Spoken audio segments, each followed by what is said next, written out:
Merci, Monsieur le Président, et merci évidemment à mon collègue d'avoir déjà montré presque tout ce qu'il fallait montrer. Donc je vais faire quelques éléments disons, de synthèse du côté du géographe, mais je placerai quand même mon propos sous l'égide de Magritte en déclarant « ceci n'est pas une synthèse ».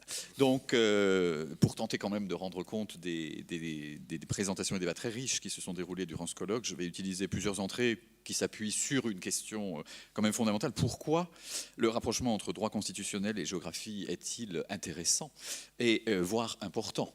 Parce qu'on pourrait très bien, évidemment, faire le mariage de la carpe et du lapin et ça donnerait quelque chose de totalement stérile, enfin, ou rien du tout même. Donc, et de quel ordre peut être ce rapprochement dans des concepts partagés, enrichis, dans des objets, dans des méthodes, dans des sources, dans des échelles d'analyse, dans des modèles mobilisés, voire dans des paradigmes. Bon, je ne veux absolument pas répondre à toutes ces questions, bien évidemment, qui sont aussi pour le prochain colloque. Moi aussi, je vous donne des tas de pistes pour le prochain colloque. Et mon collègue a déjà répondu, d'ailleurs, pour une partie de ces questions. Et pour commencer, par l'intérêt de ce rapprochement, sans aller jusqu'à la position du collègue Foster hier, pour qui droit et géographie étaient consubstantiellement liés par l'objet même du droit, le monde et les populations, on voit que bien des objets sont communs et ont été rappelés ou mobilisés dans les communications, frontières, et territoire au premier chef, hein, évidemment, et ce n'est pas un hasard si des géographes mobilisés sont des géopoliticiens, et ce terme de géopolitique a été énormément utilisé lors de ce colloque. Mais ça ne signifie pas qu'ils sont élaborés de manière commune, parce que la relation entre les deux disciplines n'est pas bijective. Si on commence à voir apparaître une géographie du droit, il n'existe pas de droit de la géographie en tant que discipline, en tant que telle. Il y a des droits appliqués à des objets partagés avec la géographie, comme des espaces comme la mer. Alors, bien sûr, on pourrait, comme cela avait été proposé par Michel Korinman, créer une branche d'études autonome, carrément, pour faire tout ça.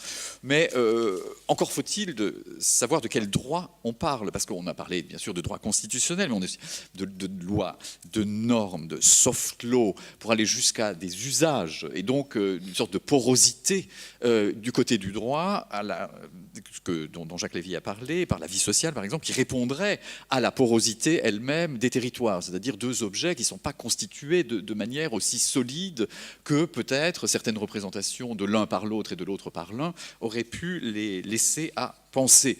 Et même chez Montesquieu, comme on l'a bien vu, finalement, ces certitudes initiales se sont transformées au fur et à mesure même de l'évolution de sa propre pensée. Voilà. Donc, et puis aussi, bien évidemment, c'est pas simplement géographie constitutionnelle et de droit constitutionnel, pardon, voilà, ça y est, j'ai déjà inventé la géographie constitutionnelle maintenant. Droit constitutionnel et géographie, mais c'est aussi quel géographe constitutionnel, quel géographe et quel juriste constitutionnel. Parce que là, on n'a pas l'ensemble, évidemment, des juristes et on n'a pas l'ensemble des géographes.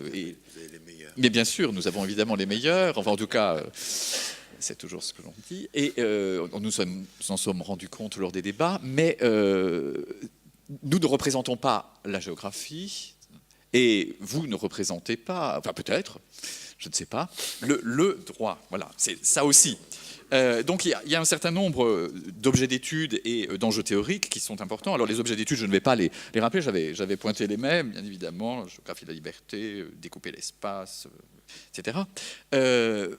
Alors les enjeux théoriques se font autour, enfin je dis théorique, bon, c'est peut-être un peu empoulé, parce que les lignes bougent aussi dans chacune des disciplines, et certains concepts me paraissaient importants, comme la distance, qui était rappelé, dont vous avez parlé à propos des échelles, mais qui est quelque chose qui est à régler et qui règle les éléments. Donc Fabrice Balanche, Denis Retailleau, les juristes ont aussi parlé de ce règlement qui se fait à la fois par des peuples de manière non juridisée et par le droit aussi après, qui vient avant, après, pendant, avec des temporalités extrêmement différentes.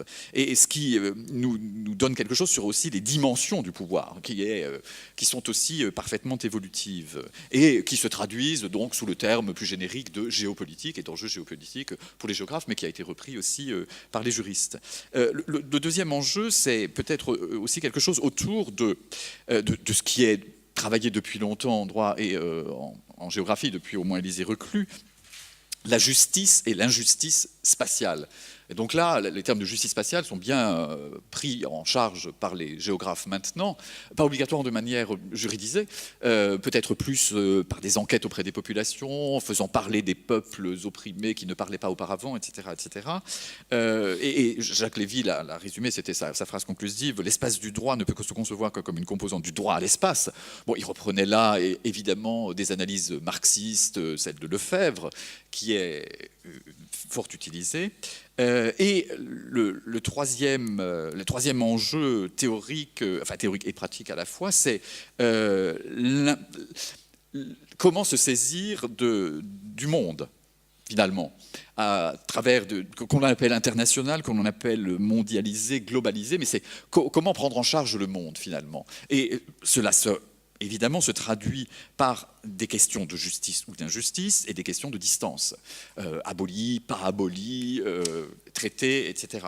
Donc toute la discussion à propos du droit international, du droit mondial, qui puisse rendre compte du fait que le monde est un lieu ou n'est pas un lieu ou est en train de devenir un lieu. Autre enjeu théorique qui est autour du type d'approche que l'on peut avoir, qui est une approche par des textes ou par autre chose, ou une approche qui est sémiologique et cognitive.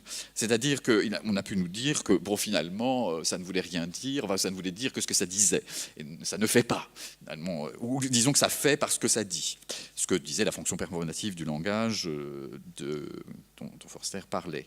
Et qui doit quand même si elle est performative, être réintégrée dans une temporalité. Parce qu'on ne peut pas voir l'un sans l'autre, bien évidemment, avec tous les régimes d'historicité que l'on a pu voir. Et cette approche sémiologique, si j'y reviens, pose aussi la question de la langue et de la traduction. Parce que, justement, prendre en charge le monde, c'est prendre en charge aussi des choses exprimées dans des mots différents. Et ces mots différents, comme cela a pu être dit, sont traduits ou même compris. Parce qu'on peut utiliser le même mot, mais on ne comprend pas la même chose. Alors à la fois dans une discipline, entre deux disciplines, et entre deux pays.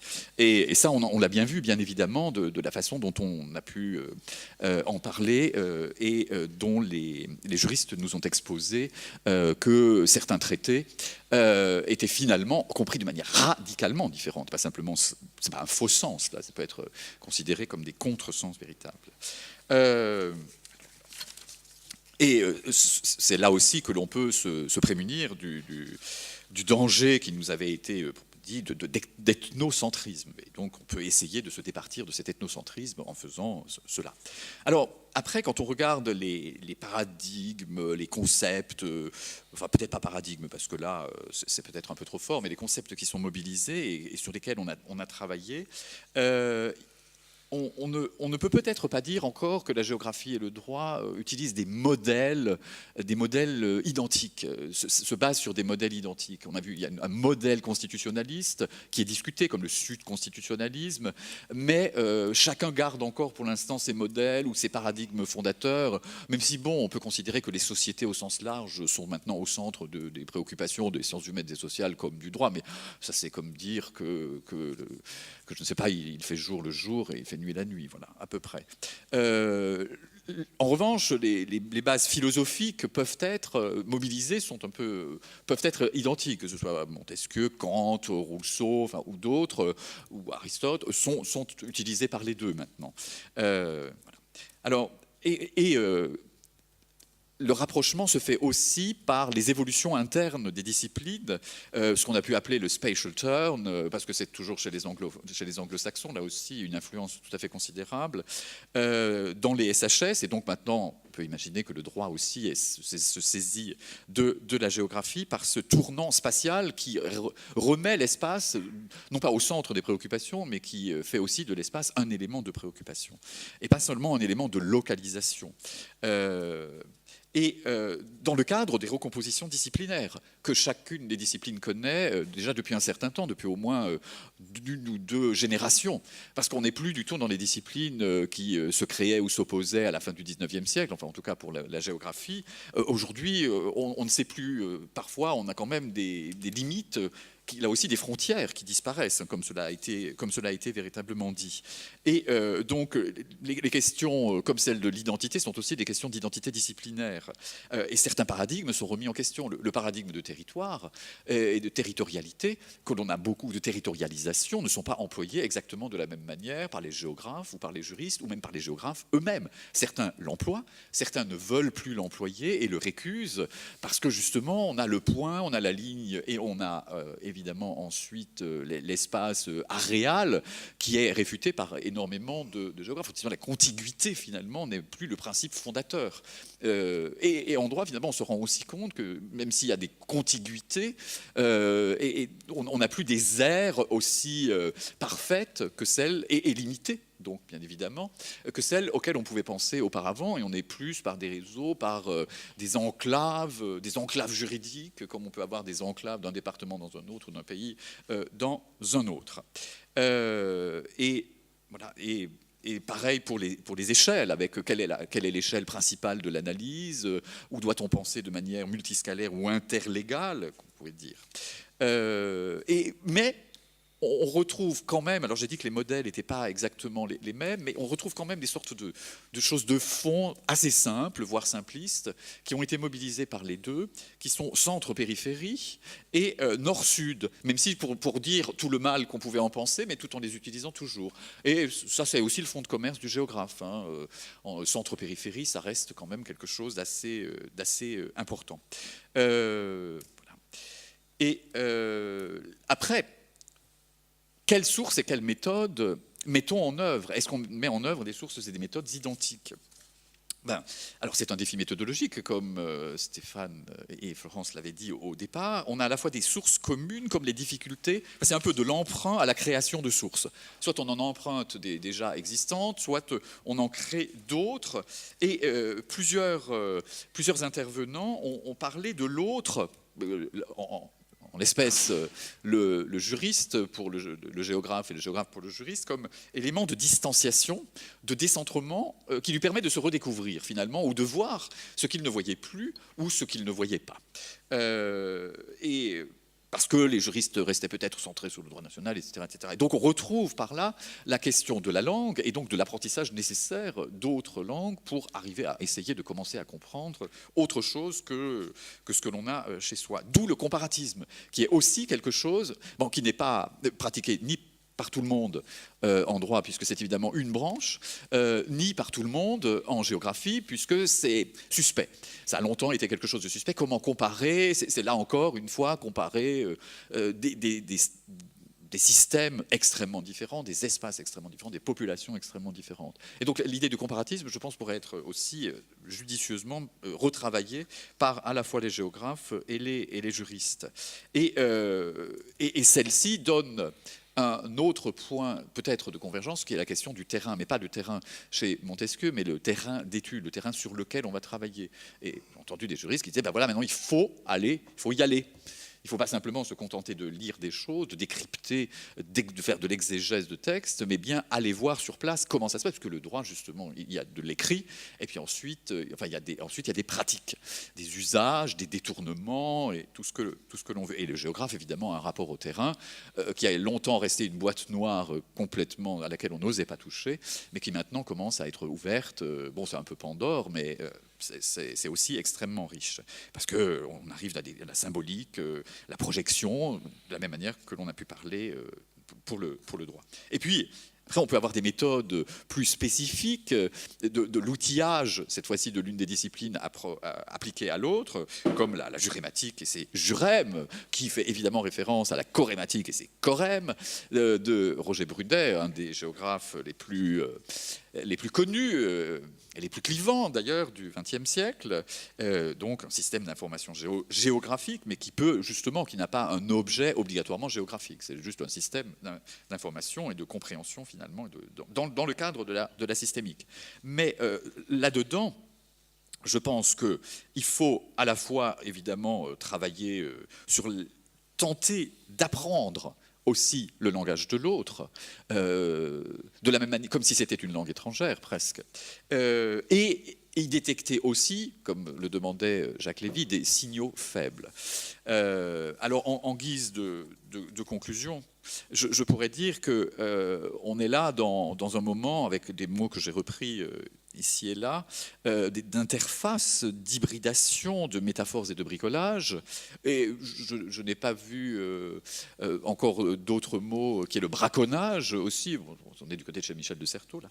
Donc du braconnage, mais qui renvoie aussi à ces modifications, enfin ces évolutions disciplinaires vers des postes. Alors là, les postes, on en a entendu absolument partout, hein, bien évidemment. Je ne parle pas des postes comme les postes impériales de la famille Tourmont-Taxis, mais post-colonialisme, post-constitutionnalisme, de la même manière, qui sont bien utilisés aussi évidemment par les géographes et qui justement donnent du flou, mais aussi des angles possibles différents de ceux que l'on pouvait avoir, puisque les grands récits ont disparu, ont été rayés du trait d'une plume. On n'a plus de grands récits, donc il faut qu'on fasse autrement maintenant.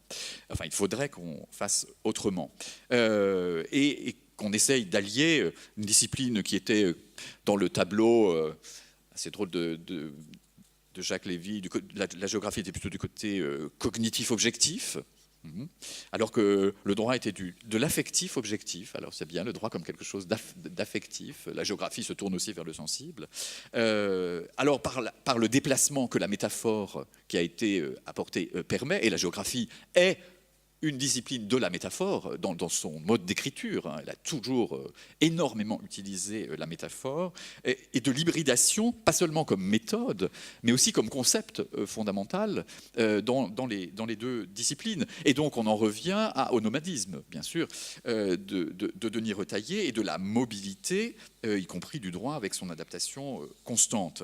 Et donc et enfin aussi de l'ordre et du désordre, du conflit et de la crise, qui deviennent heuristiques et non pas simplement des éléments où ça va pas bien, et donc mais la crise est un moment, on le sait bien, on peut travailler, les géographes travaillent aussi dessus, sur ces questions-là, qui sont des moments de tournant, des moments où parfois les choses sont plus clairement exprimées, ou clairement, et qui permettent de montrer les évolutions et de retourner dans la temporalité. Et donc on peut imaginer que la géographie comme le droit constitutionnel pourraient participer ensemble à la fois à la reconstitution et la recomposition de chacune de ces disciplines, non pas pour y recréer des limites nouvelles ou des empires, avec, comme l'empire chinois, vraiment une hiérarchie extrêmement claire et extrêmement nette. On voit que c'est pareil pour les anges, hein, auparavant, avec toutes les théories multiples et variées. Mais tout cela pour prendre la route ensemble, comme dirait Denis Retailleau, mais dans le but, ce qui a été dit plusieurs fois aussi, de mieux comprendre le monde et de mieux agir sur lui, puisque c'est quand même aussi une des utilités sociales que l'on peut peut-être avoir dans le cadre d'une citoyenneté renouvelée. Et je conclurai ma conclusion en remerciant plus que chaleureusement Stéphane et Florence d'avoir organisé ce colloque avec le professeur Prédo à côté de moi. Et je tiens enfin à rendre un hommage particulier à Jean-François Richard, le père de Florence, un géographe distingué, et qui aurait dû intervenir à ce colloque, et qui nous manque beaucoup. Merci.